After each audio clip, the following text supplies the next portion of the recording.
Hi, Akira. Hi, Ava. We had a strange encounter the last time David and I went sailing, and I would like to tell you about it.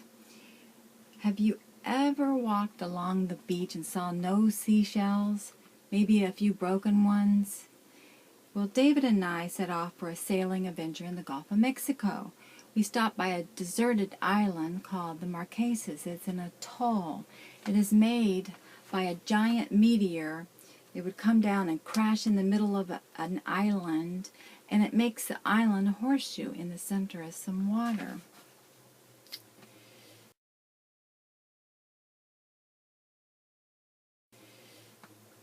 You can only get onto the island by sailing in on the high tide, and when the low tide comes, the beaches magically appear, and then you can row ashore.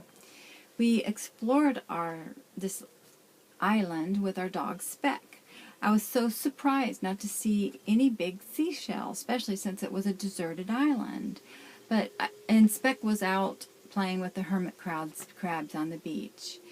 I did see one big shell, and I reached down to touch it, and I heard a voice command to me, "Don't touch that." I looked around, "Hello," I said. Speck was wagging his tail. He was playing with those hermit crabs. And finally I went over there to see what she was wagging her tail at, and there were these tiny little creatures. They were unusually beautiful and very small and kind of creepy. And David got a picture of them when they weren't looking. And I will send you these pictures too, so you can see them for yourself.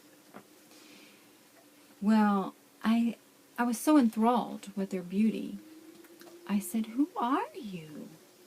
And when they opened their small little mouths, they spoke to me in unison. It sounded like a melody in the wind. And they told me that they are sea nymphs. They are called keepers of broken things. This is their very important earthly duty. And they came on the meteorite when it came to our planet. I said to them, "Well, please tell me your story." Well, they tell me that they are in charge of making sure that the large whole seashells make it back to the ocean, but the broken ones come on shore. They said it's the broken ones, like these shells, that actually make the beaches. They crash on the shore and little bits of them come off, and this is what sand is made of. And I thought that was very interesting.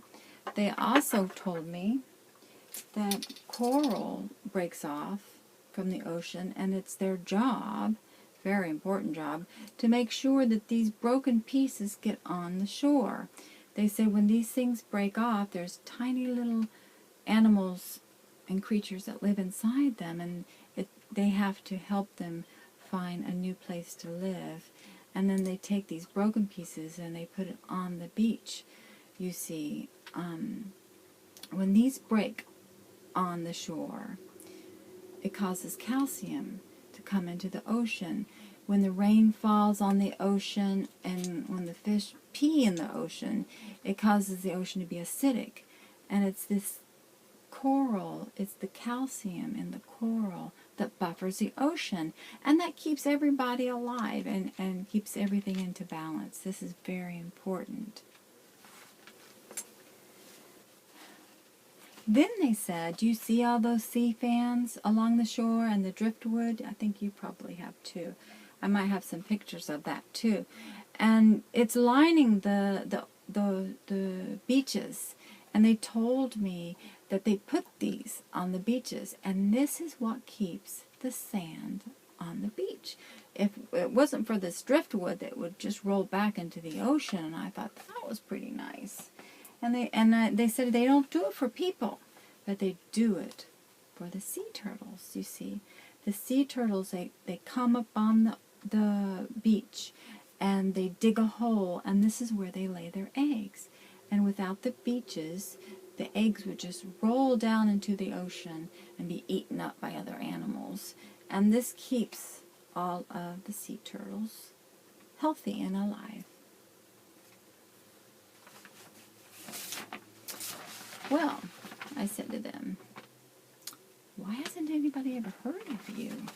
And they said, oh, many, many, many people have seen us, but they have special powers over human beings that after they blink 3 times, they will forget we ever exist.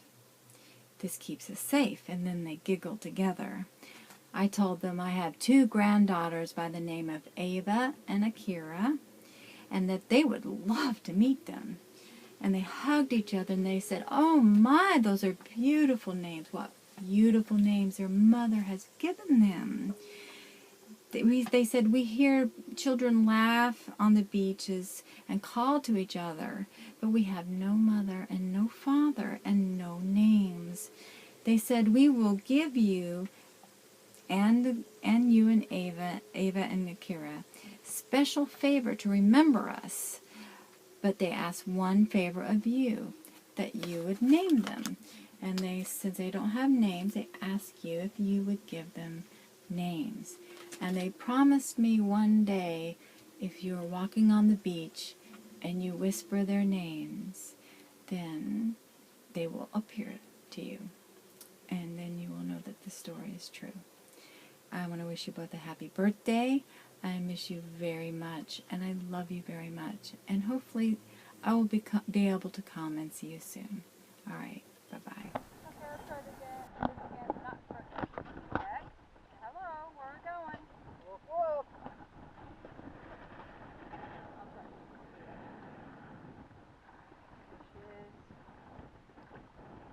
All she sees is the beach and she smells the ducks. I'm going to call them ducks. It's just a lot easier.